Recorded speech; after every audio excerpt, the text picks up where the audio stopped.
This is the Horse Radio Network. This is episode 29 of the Equestrian Legends radio show on the Horse Radio Network. Gloria Austin.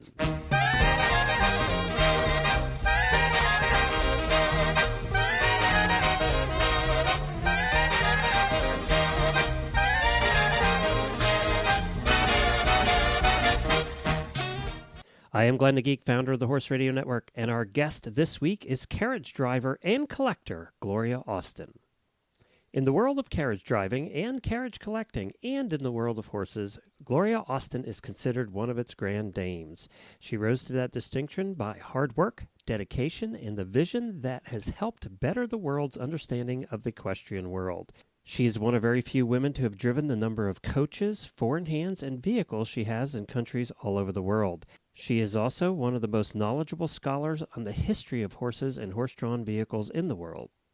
She has competed at many levels in carriage driving. She is best known today as one of the world's premier four-in-hand drivers. To complement this in-ring involvement, Gloria serves on the board of directors of the Carriage Museum of America, founding member of the Four-in-Hand Club, and active memberships in the World Coaching Club, European Private Driving Club, and the British Driving Society. Her love of travel and carriage competition has allowed her to drive in 13 countries on 3 continents with 17 different horse breeds. Gloria's accomplishments have been acknowledged through an honorary directorship of the Carriage Association of America, recognized for her various accomplishments by the United States House of Representatives and documented in its congressional record, appointed as an honorary Kentucky colonel by the state's governor, and commended by numerous national and international organizations. In addition to her continuing love affair with the horse world, Gloria and her partner, retired surgeon Dr. Jean Serra, have developed into accomplished ballroom dancers. They have competed and performed for audiences throughout the United States. They recently captured a national ballroom dancing championship as an amateur couple. Gloria continues today as a lecturer in Florida. She can also be found keynoting at various equine conferences and workshops. Dr. Wendy Ying and I from the Driving Radio Show had the opportunity to interview her in person in her library at her farm in Central Florida. Meet Gloria Austin. Well, hi, Gloria. Thank you so much for appearing on the Equestrian Legends Show. We appreciate that. Well, thank you. I'm usually on the telephone with you, I know. Today we're in person, so I appreciate that. Well, we're in your beautiful library here, and it's a pleasure to finally meet you in person. First of all, Wendy, I know, has met you many, many times. Oh, yes. We wanted to, with the Equestrian Legend Show, we really like this to be an historical record of your life. So what I'd like to do is start at the beginning. Where were you born? I was born in a town in upstate New York called Hornell, New York, in a hospital, and I think I was one of the first of my family to be born in a hospital.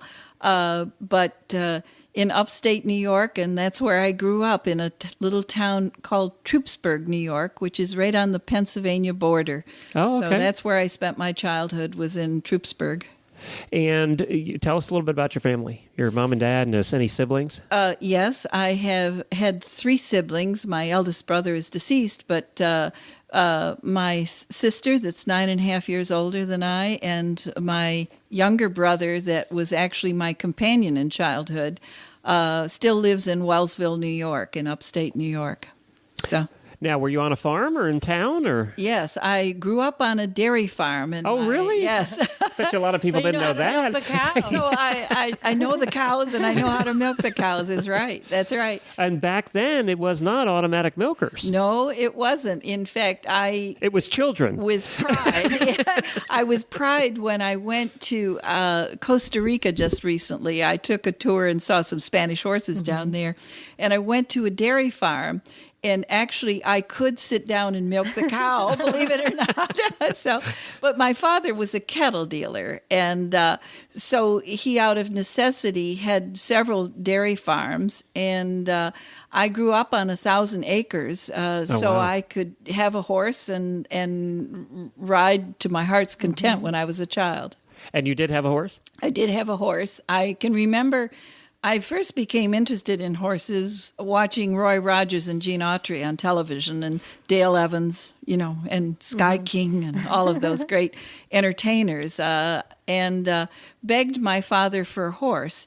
And since he was a cattle dealer, he knew occasionally a horse would come through a cattle auction or some such thing as that. And he had grown up with horses. His first job when he graduated from 8th grade was to drive a pair of draft horses on road construction. So he knew that a child my age, I needed a senior experienced horse. So he purchased a horse by the name of Duke, which I think was an American saddlebred. At that time, I didn't know enough about horses to be able to distinguish breed. No, it was not. Really? No, it was a trotting saddlebred. But it was 18 years old when he purchased it for me. So he knew a young person needed an elder, experienced horse. And he was bay and tall as I remember, but it might have been just because I was a child and I was short. So, but I remember this horse being bigger than life and was so excited. In fact, I have to tell people that he gave me 2 bits of advice, and only horse people understand this. You will walk your horse away from the barn, and you will walk your horse back to the barn. Okay? Meaning I need to warm his muscles up and get the horse flexible, not tear off in a canter, and also to discipline the horse well enough to come back to the barn at a quiet walk, and then to cool the horse down before he was put away. Not many kids learn that quick enough when they're just thrown on a horse and go out to have fun, especially. Now, for reference of time frame here, this would have been, I happen to know your age, so this would have been post-World War II. This would have been in the 40s? Yes, Okay. Yeah. In 50s, early 50s, when I probably had my first horse, yeah. And then I actually, when I went away to college, I thought I could keep my horse at home and come back and ride. But your life changes, and I actually had to sell my horse because I wasn't using it enough. And I took the proceeds and bought books for college. So moral to the story is you need to get your education along with. And then later on, of course, when I could afford it, I bought myself a horse again. So. Yeah. Do you drive by dairy farms and miss it? No, not at all. How did I know that was the answer? Yeah, he knew that was the answer. That's a tough life. That was the answer. But by the way, I have done some team penning with a horse. And oh, really? Feedlot sorting. And my early childhood knowledge of cows has really helped me when it came to doing some of those Western disciplines like cutting and like how to move them with your body, like yes. where to be. That's great. Yes. Yep. That's so I can read the cow as well as the horse. So yeah. So did any of your siblings get involved with horses at all, or were you the lone horse girl? I was the lone horse girl. In fact, my younger brother, 14 months younger than I, always wanted to ride my horse, but he didn't have the flair for the horse, let's say, because the horse would take him under a tree and try to scrape him off. And my brother could never stop the horse before it went into the barn. So he was always complaining. And so I was glad he complained, because that means I didn't have to share my horse with him. So now we progress. You went to college for what? Well, I actually had an aptitude in mathematics and science. I hate to tell the world this, but it was physics and calculus and all of that sort of thing. Wait a minute. You're the only horse girl I know that has physics and calculus and all that sort of thing. For punishment. Yeah. No. Well, let me tell you, my personality was not that of a scientist. So my brother, who couldn't ride the horse, actually went into the sciences as an engineer. And I ended up studying sociology and psychology and also public administration. So my master's is actually in public administration because I had born to me a handicapped child, and I was involved in government planning for the developmentally disabled and coordinated, in fact, state, local, and federal planning in that area for Monroe County up near Rochester, New York. So that was my degree, but I actually ended up working in the corporate world probably as much or more than I did the public sector. Let's talk a little bit about that. So you get out of college. Where did you head from there? Well, I headed to raise a family. And so raising 2 children first, And then eventually, as I said, after I had volunteered in the public sector, I became employed there. And then when I became divorced from my first husband, I actually set up the offices of a company called Paychecks in the New York metropolitan area. And that was always great fun. I think I told you earlier, I loved meeting all the variety of business owners that you would meet in a metropolitan area like that of 250,000 businesses that have under 15 or under employees. And that's what that company specialized in, was doing. When did they start Paycheck? In the 70s. See, I didn't realize they were that early. Yes, Yeah. yeah. And started in Rochester, New York, and it was franchised throughout the United States. In fact, I owned the company in New York City that was part of the original franchise system. And then all of the individual owners, they merged their stock back into one corporation, and then that corporation is now national in origin and very successful. And it's been very successful for a lot of people, particularly the original 18 people. And I was the only woman among the original 18. And probably, Wendy, you know about being the only woman in some of these circumstances. But in the days when I was in New York City, I would be the only woman on an airplane traveling for business. I would be a novelty to come into these small businesses, their offices. And if you displayed any sort of knowledge outside of looking pretty, everybody was amazed. So they bought the payroll service. So what can I tell you? And a lot of them, I don't want to take that, don't want to brush over that. I taught sales for a lot of years and have been in sales, financial sales for a lot of years. And you were at a time in that period of time, the 70s, okay, 60s and 70s, when those small businesses didn't realize they needed a payroll service. So you were going in, selling them something they didn't even realize they needed. Correct. And it was interesting because I actually opened those offices in New York in the late 70s and early 80s.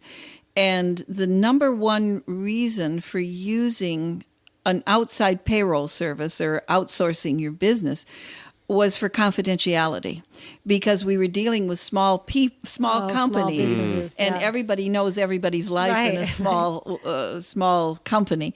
And so that was the reason. And but we had, it's interesting because everybody thinks it was tough because I went to the major metropolitan area in the United States. But actually, my life was easy because the major competitor was there, which was ADP. And if you know anything about our government statistics, they give payroll statistics to the federal government. And it was before automated payroll systems or computerized systems were really very popular. But ADP had been in that business first, but only serviced larger clients. So once we came along, we said, you can have 1, 2, 5, 15 employees and still have your service done out, your payroll done outside your office.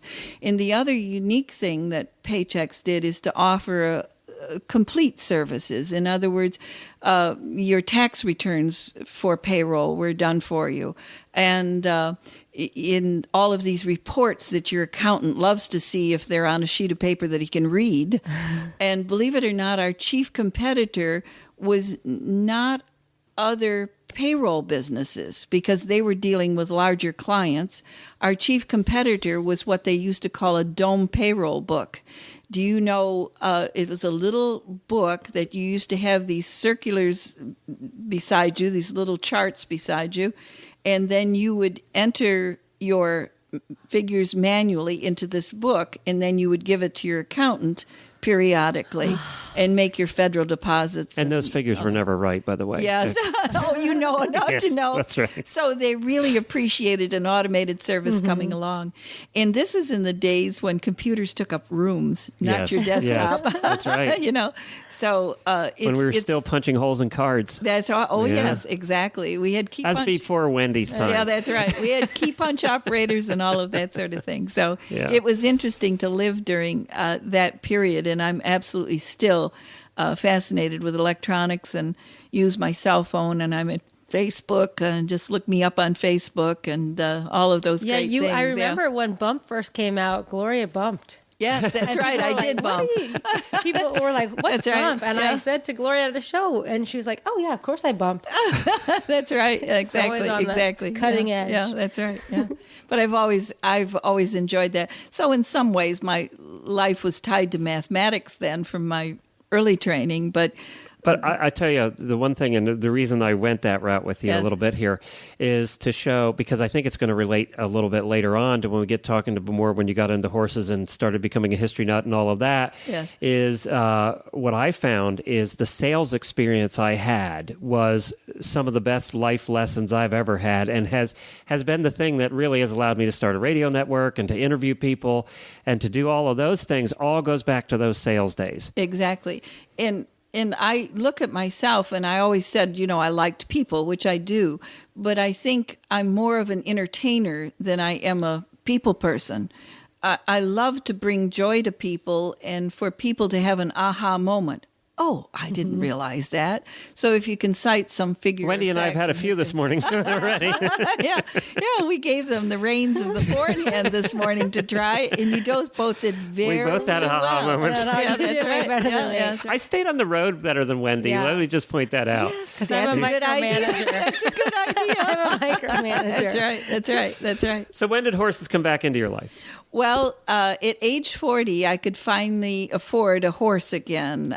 So I sold my horse, I think I told you, for college books when I went away to college. And so at age 40, I could afford a horse. And I bought a saddle horse. It was a bay and white paint horse it was, because I wanted to get into riding, because that was the most economical way to do things at the time. And I didn't know much at all about carriage driving at that point. And so I bought myself a registered paint horse that was delightful and kind to me and well-trained, and offered me some good early experiences at age 40. But my knees hurt me and my back from riding and things, so I knew I had to kind of deviate. And I maybe told you earlier, I went off to the Royal Winter Fair up in Toronto, Canada, and I saw these very old gentlemen driving 4 horses to a big coach. And it looked like if you went, you could blow them off the top of the carriage. They look so frail.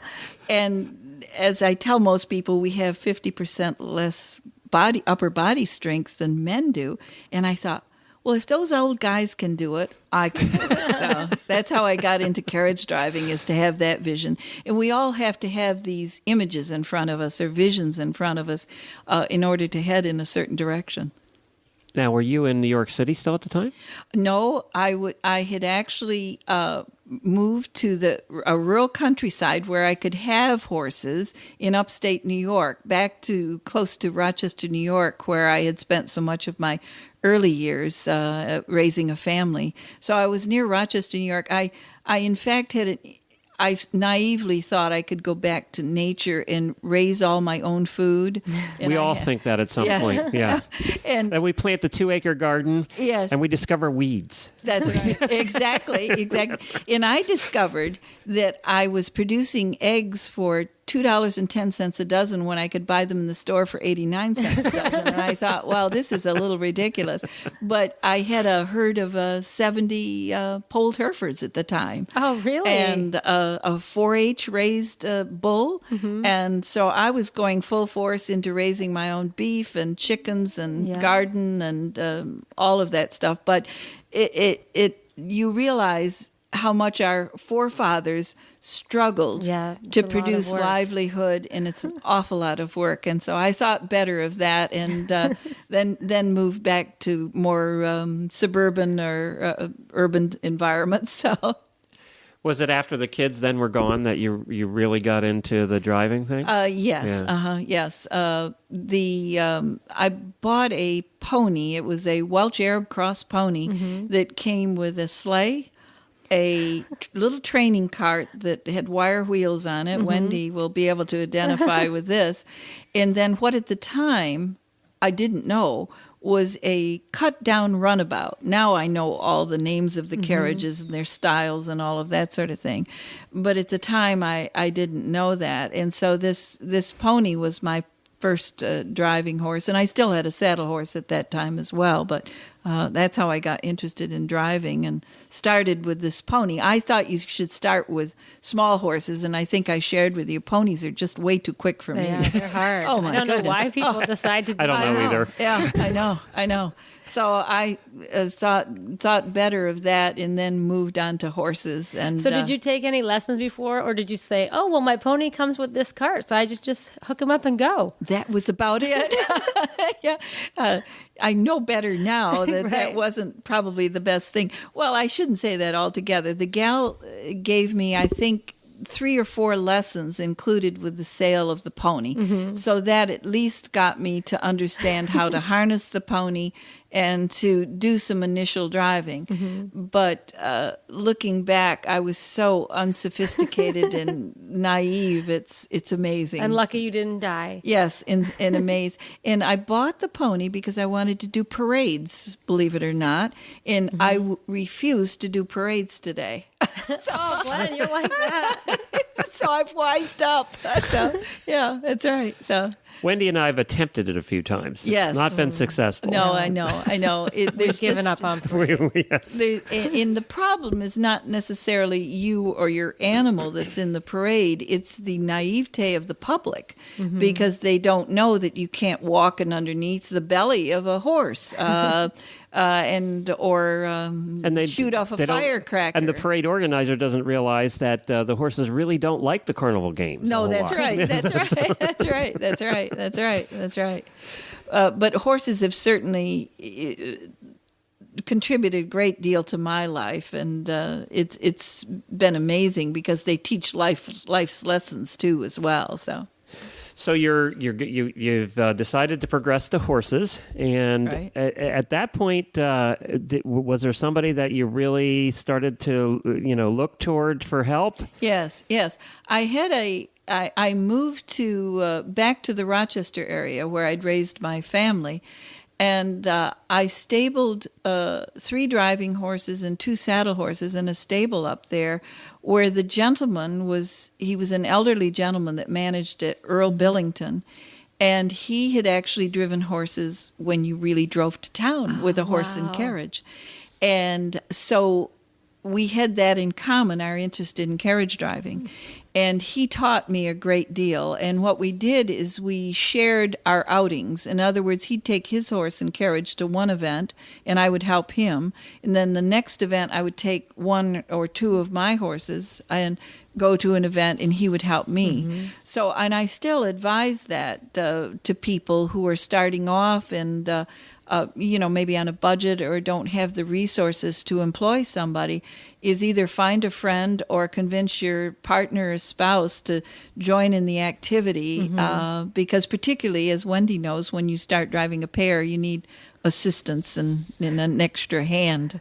So They have to be on call like in case of emergency, even with a single. Yes. I think it's always wise to have a ground person. I agree with you, and now at my age, I don't go out alone at all ever. So yeah, but you need that. And in the old days, it was taken for granted because everybody knew how to handle horses. Even your young children knew how to handle ponies and horses. That's true. And that whole vast array of knowledge has just been lost, and you can see it in that some recent legislation with horses that people just don't understand them, and we're not used to being around large animals in particular. That's true. Everybody's got a pet and they know how to handle a dog or a cat, but wow, what's that big thing doing out there in the pasture? Yeah. So do you remember your first carriage that you bought? A real carriage? Oh, real carriage. Not the little spindly cart. Right. Well, I remember my first collectible carriage because, as you know, I have a fairly large carriage collection. I remember my first collectible carriage that I thought I owned several carriages before that, but this was one I thought I'd never drive, and I'm just going to Put it in the living put room. it in the living room, or put it in the garage, or put it in the barn, and let people look at it because it's so beautiful. And it was a lady's wicker phaeton with a parasol fringe top. Oh, beautiful. Oh, and I remember that carriage, and I thought, my goodness, it's gorgeous. It's a lady's carriage. Well, that's kind of like the fantasy carriage, isn't it? Yes, that's what it is. For And every girl. Yeah, and I still have it in the museum here. It's still on display here. In fact, there's a pair of American Morgan horses, model horses, hitched to it down in the. I know which one you're talking about. Do you? Yep. That's a beautiful Down one. in the museum. So that was the first collectible carriage, and I can remember sitting next to a friend of mine who was very much encouraging me to buy it. That's Linda Boyer. She's helped me with picnics and all sorts of things, and mostly the girly kinds of things she's helped me with, because I'd rather be driving the horse than preparing the tailgate picnic. But Linda was sitting next to me, and she kept nudging me, bid higher, because it was at Martin's auction. Oh, was it? buying Oh, Yes, of course. it was Oh, my at Martin's goodness. auction. Collectibles at Yeah, that's Martin's. right. Yeah, but since then, not only have I won prizes with that carriage and driven it, but also my friend Earl Billington and his wife, which I was so pleased. He won second place at Walnut Hill driving that carriage with his Wow. wife when he was alive, and that was some of the greatest pride that he took in his horse experiences, was to use that carriage in a pair of my horses. But he drove it, and he had his beautiful wife sitting next to him and one of our liveried grooms in the back. And so I was glad that Earl had a Had the chance chance, to yeah. experience that. So, yeah, that was great. Yeah. So when did you start competing? Did you in pleasure shows and things? Did you ever compete? Yes. Oh, Yeah. yes. I've competed here, Canada, Europe. And most of my competition experiences has been in traditional driving, or what I call classical driving, because I've always appreciated the history and the ambiance of horses and carriages. So probably Walnut Hill driving competition. That's in New was York. In New York Yeah. State, in Pittsford, New York, was one of the earliest places where I competed, although I have to say I did the first 3 live oak combined driving events. You did? But only with a single horse, and that's modern driving. So, and I had to decide in this competition world what I was going to do, because maybe Wendy can do classical driving and modern driving all at the same time, but I felt I needed to choose, and I chose on the side of classical or traditional driving because I wanted to get into coaching. I told you I'd seen those big coaches and how shiny and nice they were in 4 horses, and So I thought that was beautiful. spectacular. So I did do 3 combined driving events, all with single. I prepared a pair, but I had an injury the weekend before the live oak event, so I had to take 1 horse single again for the third time, and we did very well. But anyway, so yes, and I've done traditional drives in Europe, these attelage de traditions, and they started in France, and I've done several of them in France and some in Belgium, Germany, and more recently, I guess I've been very interested in these club events, which are to belong to the World Coaching Club, the Ladies Coaching Club, the Four in Hand Club. I think I'm going to be inducted into the Philadelphia Four in Hand Club if my friends are good to me. My male friends are good to me because they seem to dominate these clubs. Yeah. So, but anyway, so What do you do at the club meetings? Tell us a little bit about that. well, we mostly party. No, I shouldn't. And for say those of you that aren't drivers that are listening, that's pretty much true. Is that it? Yeah, that's right. It's part of driving. It's required. It is. It very much is required, and it's the socializing with other people who have a passion for driving 4 horses. Generally, Well, and that's one of the reasons that a lot of us get into driving too, and we have a lot of non-driving listeners listening, Right. is one of the reasons that we get into driving. When you go out to ride, you can't bring all your friends with you That's necessarily exactly unless they right. ride. But driving, you took us out today that we could have fit 5 people really on there Yes. if we wanted Yeah, to. yeah.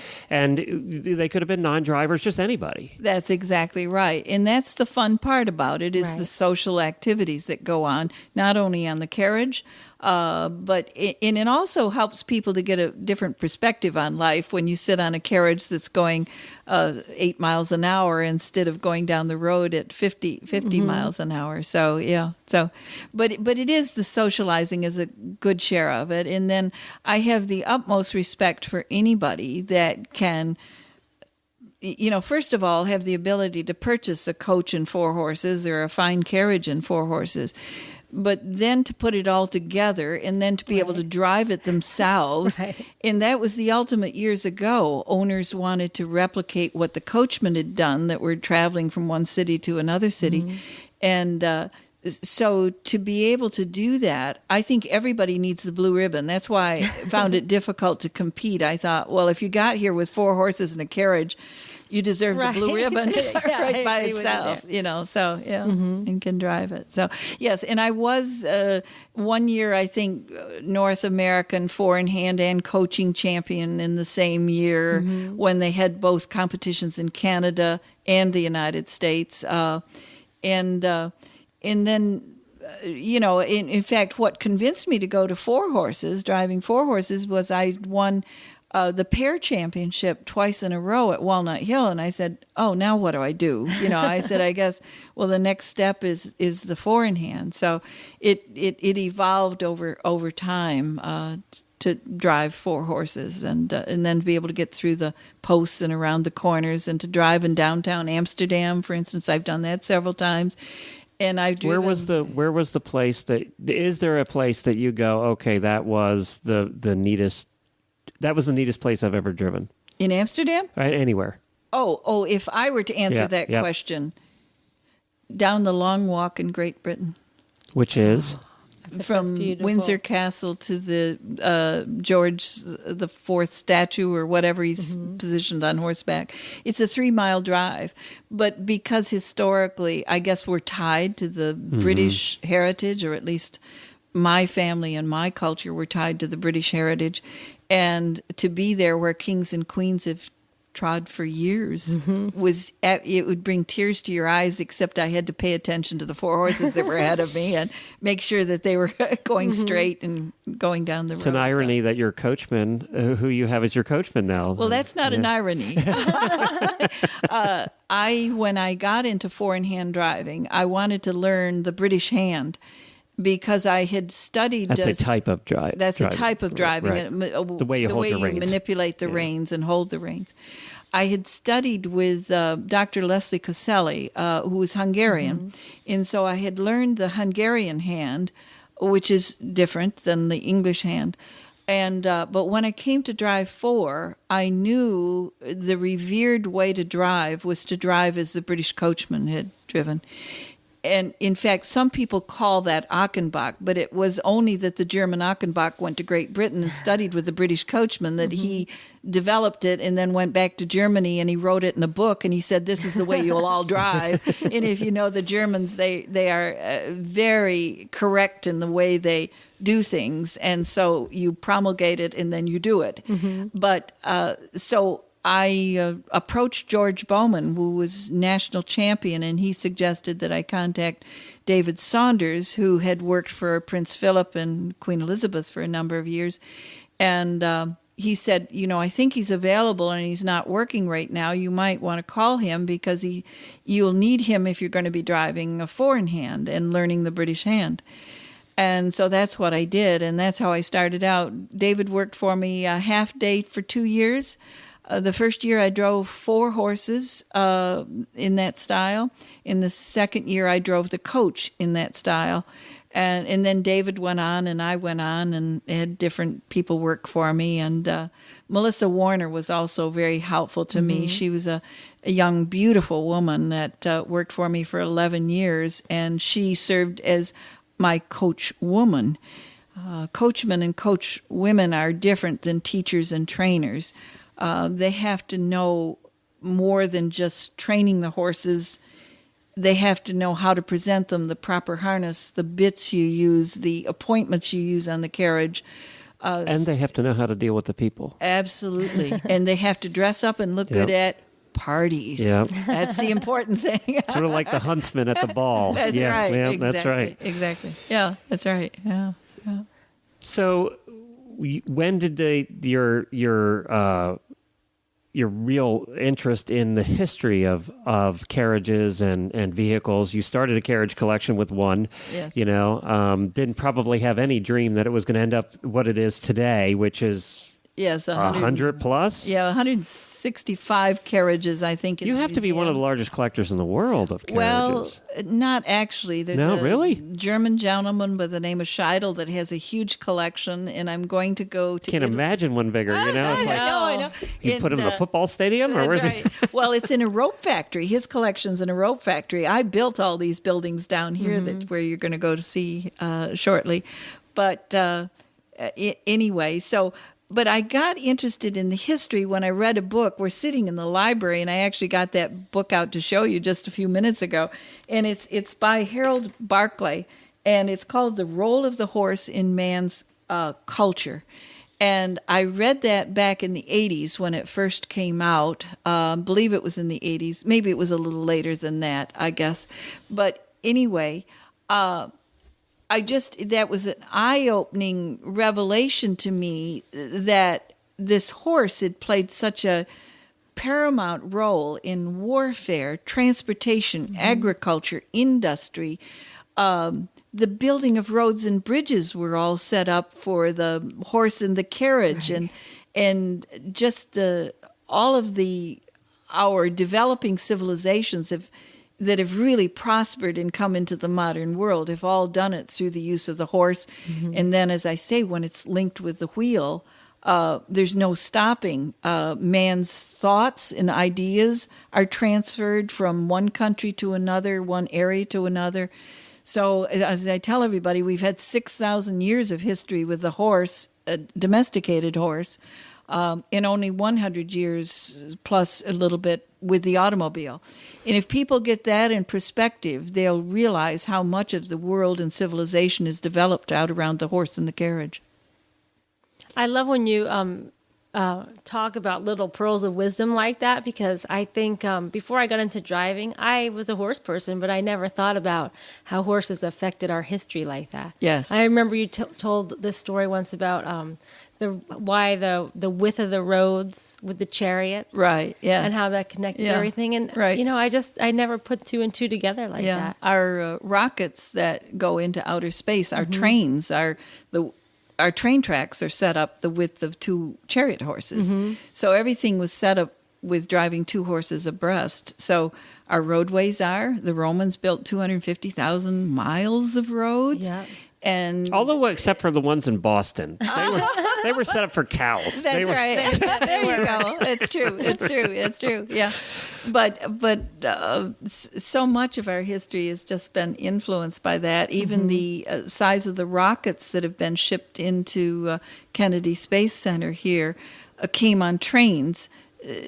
They've designed them to fit on trains because they had to ship them from place to place. Well, those train tracks were developed for horses and carriages, and all of our roadways, our northeastern towns, are 8 miles apart because that's a comfortable trotting distance for a horse for an hour. And then you stop and rest him, give him a drink of water, and you can turn around and go back home. Even in Kentucky, I think the county seats are set up so that they will be one day's ride for somebody. So really? much of our history has evolved around the horse, whether it's been under saddle or with the wheel. But the wheel has given man a real mechanical advantage as well. So now a horse that could carry 200 pounds now can pull 2,000 pounds when hitched to a carriage. true. Yeah, so yeah. How does one learn? I mean, when you see your collection and when you read the plaques and realize, and when you see your books and everything that you have done, your PowerPoint presentations, how does one learn all of that? Is it through reading? Is it through just, how did you acquire all that knowledge? Well, the interesting thing, I think, well, obviously I do read because the you have quite a library is library full of here. things. Yeah.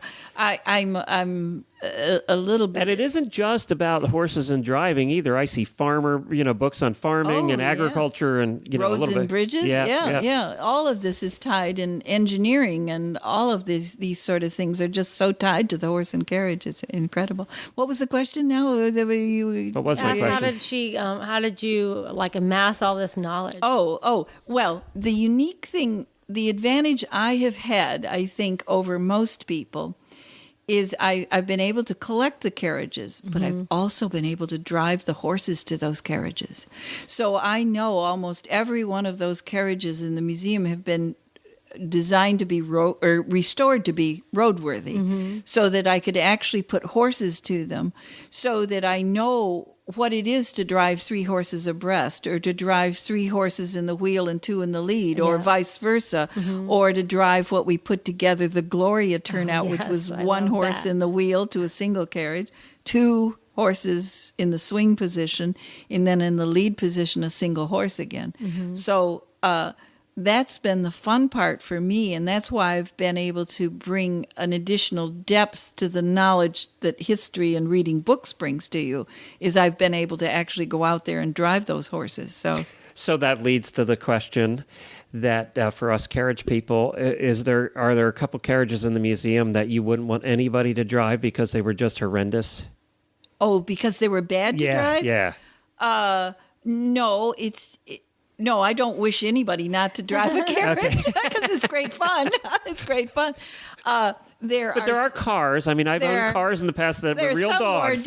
Some more difficult than the other. Well, I have to tell you about Holly Thompson, who drove the golden carriage, or the armbruster dressed chariot that's down there. It's the only one in the United States that was owned by aristocratic families. And it's actually a chariot. It's not a chariot by your definition. Right. They called them chariots because the people sat facing forward in them, just like you would stand in a chariot of 2000 BCE and face forward. But it actually is an enclosed carriage that's gilded. It's got gold leaf and gold plate on it and everything else. That would be the most nerve-wracking to drive.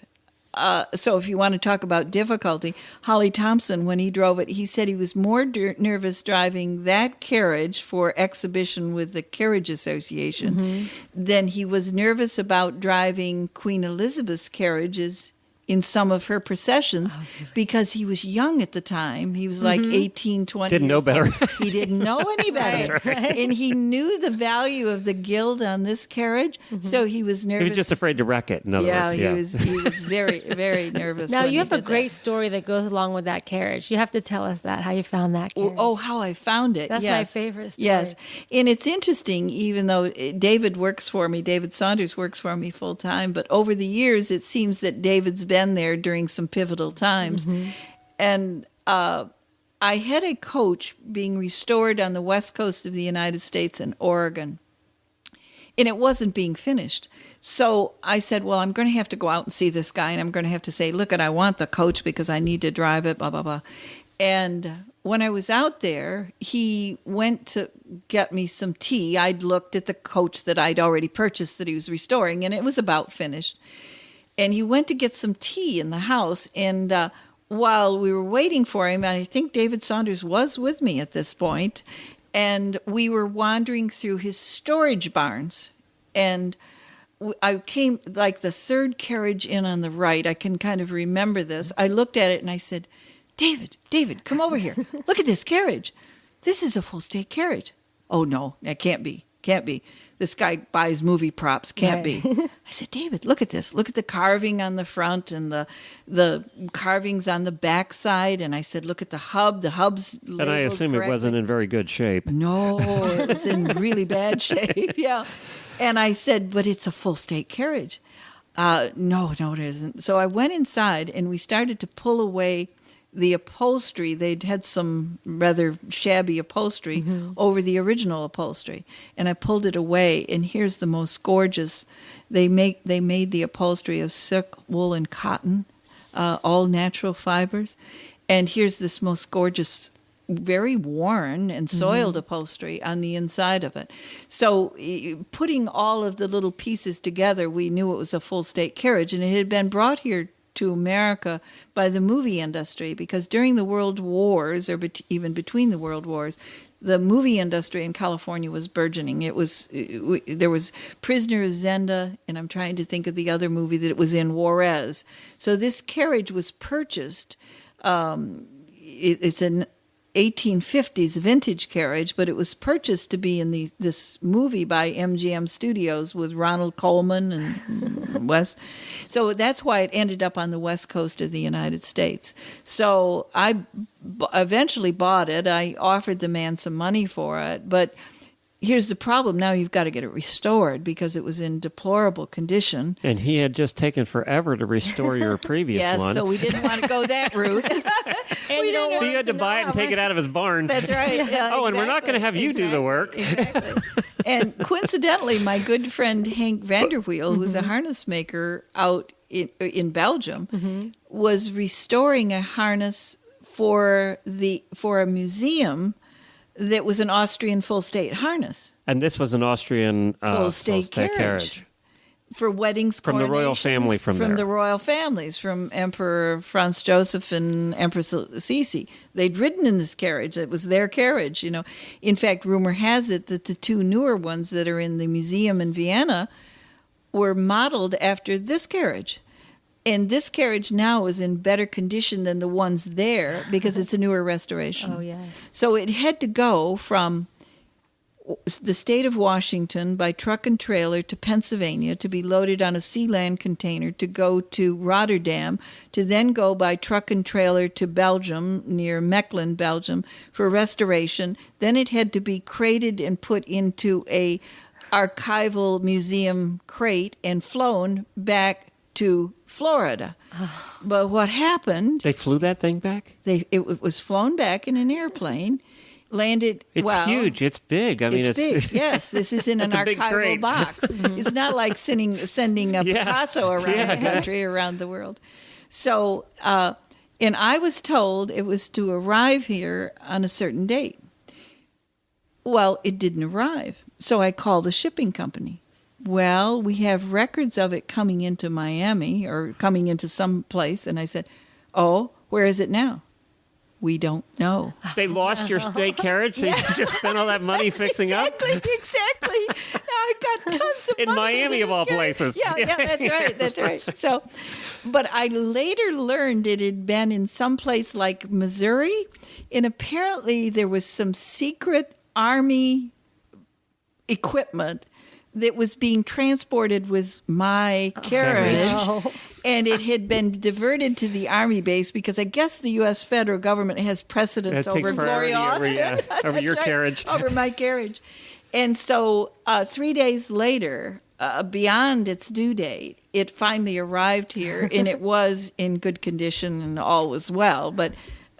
that's a long story for a carriage. But it's probably more traveled, that carriage, than any other carriage in history, I would guess. And how long did it take you to hook it up and drive it? Not too long. I think it was delivered. We had planned for it to be exhibited in the year 2000, I think it was, with the CAA conference here for Holly to drive it. Oh, yeah. And so we had it here only for about a month or so, and then it was driven to... In fact, I actually bought Kladruber horses because they were the official coach horse from the Austrian Empire. So at the time, I had Kladruber horses, and we actually put the proper color and type of horse to the golden carriage. So, yeah. And I'll post a picture of that in our show notes, too, because I have we have lots of pictures of that. Yeah. So. Yeah. After all that time, that must have been so great to finally get up and drive that carriage. Oh, yeah, it was. I actually have never driven it. Really? I put Holly in the outfit because it's a coachman-driven vehicle. Oh, that's true. Not quite appropriate for a lady to drive. So, but anyway. Oh, you can make an exception. Yeah, maybe. But actually, I had Holly drive it, and I rode inside of it because that's where the lady should be. Oh, that's even better. That's right. Yeah, that's even better, riding inside. It was a rainy, cold day, and I can remember I looked a little shabby with my raincoat on, my rain hat, but it worked okay. So I had fun anyway. So when you look back now at everything you've accomplished, okay, you a very successful businesswoman. Well, okay. yes. Well, very successful businesswoman, and then getting into horses and carriages and driving and everything that you've done. And I think I already know the answer to this. We sometimes pick out the parts of our lives that we go, okay, that was amazing. Then there's parts of your lives that was kind of, it was there. We all have those stages in our life. Yeah. What's the stage that you look back on and you go, okay, that was one of the most amazing periods of my life? Oh. I don't know. Oh, that's a good question. Now, you see, you've caused me to be speechless. I can remember one moment in my life, and it probably doesn't have so much to do with horses. It's when I turned 33. For some reason, that age you become wiser at age 33. And I came into my own, I think, in realizing that I was no longer a child, or I was no longer learning things, that I could actually offer the world something. Does that make sense? Yeah. So that's makes sense. Age 33 was kind of a pivotal point when I said, I can give back for all of this my parents' contribution to me and my contribution to my children, and that maybe I could make a mark on the world. And that was at age 33. Probably, I guess, some of the times when I was even back at the Royal Winter Fair, because the Royal Winter Fair had been a pivotal event. And you got to drive there? And I drove with the old men? Yes. Yeah. Oh, yeah. Absolutely. Many times. Yeah. So I think that's probably it, because and I think also, just being a woman, I hate to keep going back to this, but it is unusual in the world that you play in. Yes, and particularly when it comes to driving 4 horses, and particularly when it comes to coaching. And to achieve the status and the respect of others worldwide. So, like driving in Hungary, driving in Germany, driving in these countries that you as a college student, I can remember this. I'd been raised on a dairy farm, essentially. I had a very rural childhood. And I went to college, and as Wendy knows, you meet all of these young women that have been to Europe, and they've been here and they've been there, and I go, oh my goodness, I'm just a little girl from this podunk town. And then later in life, when I was driving, I probably in Hungary was a pivotal point. I said, I'm in Hungary driving a 4-in-hand. I said, do you realize what that means? And the Hungarians have been noted for a long time for their horses, and particularly that area. And you go on to the steppe and Kazakhstan and some of those other places. But to be driving horses in these foreign countries, that I can come to you today and talk about Costa Rica and South America, and driving in, I don't know how many, maybe 30 foreign countries, and driving, I think I counted up 16 different breeds or types of 4-in-hand that I've driven over the years. Everything from criollos to hackneys in South America, to Dutch horses and German horses in Europe, and Spanish horses in and Frisians a lot in the Netherlands. And which ones were your favorite? Which one's your favorite breed to drive? So that far? Is awfully difficult. Now, David is a professional. Her current ones, because they're terrific. Yeah.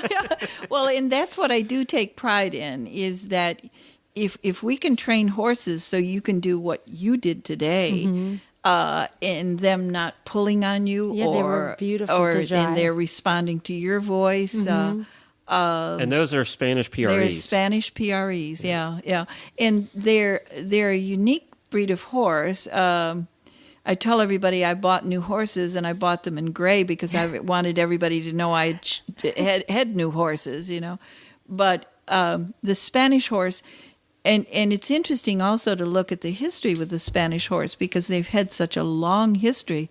In fact, the Andalusian, or those horses from that valley of Andalusia, the Kladruber horse that the Emperor Franz Joseph used, that bloodline is in the Kladruber. Oh, I didn't know that. It's also in the Lipizan horses. So those horses that you think of as being traditional breeds, the monarchies knew to go to Spain if they wanted quality horses. So, and they've been training and dealing with this beautiful breed forever and ever. So there's something about them that makes them easy to train. David even says, you show them once or twice and they get it. And he's had more experience with CDE horses that are probably a little bit more difficult. I mean, you get greater performance level, maybe. I don't know whether you do. But he'll say some of them you can show them 10 and 12 times and they don't get it. Right. And There's people like that, too. yes, I know. There you go. That's good. Yeah. But these horses seem to, once or twice you've shown them a water hazard or you've shown them a scary garbage bag along the road, and Right. the next time or two they've got it. They know not to be afraid of it. So now we're running out of time. What do you want to leave everybody with? I guess one of the biggest revelations to me is maybe not even, one is, I guess, what I've stated before, the impact of the horse and the wheel on history is just astronomical. But also, dealing with horses helps everybody to deal with people in life, because there's many, many parallels between working with horses and getting them to do, and particularly for women, I'm going to say, Wendy, because we're not strong and powerful. And half of our human race is bigger and stronger than we are. Yeah. So how do you and I get what we want out of life dealing with people that are physically stronger than we are? Well, the same thing is true with the horse. The horse is bigger and stronger than we are. And how do we get what we want from the horse? And there are two elements, communication and trust. So we have to learn how to communicate with him, and we have to begin to trust in one another. The horse trust in the human being, and the human being trust in the horse. And once you can achieve that it's tear-jerking if you go out with a four in hand and have a good go, and you have been able to manipulate the horses through, in your case, probably a hazard. In my case, if we go between these big rock pillars and beside a big manor house and stop for dinner, and we've done it successfully, that's probably the most significant thing, is to be able to work with a 1,200 to 1,500 pound animal. Now, not just one, but four of them. And get them down the road and do what you want and keep passengers safe on board too. So, and the parallels between the trust that other people put in you too to do things. Thank you, Gloria. Good.